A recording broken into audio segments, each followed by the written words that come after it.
Film actor और Jana Sena party के सरबराह पवन कल्याण ने आज विशाखापट्टनम में वजीर आजम नरेंद्र मोदी से मुलाकात की।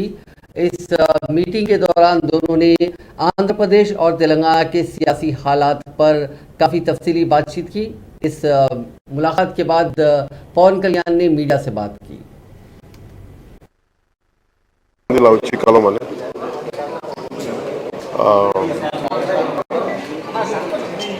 2014 చాలాసార్లు ఢిల్లీ వెళ్ళినా కానీ ప్రధానమంత్రి గారిని ఇప్పుడు కలవలేదు. 2014 ప్రమాణ స్వీకారం చేయబోయే ముందు పార్టీ గెలిచిన తర్వాత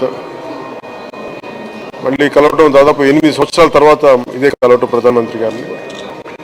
ఈ చాలా ప్రత్యేక పరిస్థితుల్లో కలిసిన మీటింగ్ అది.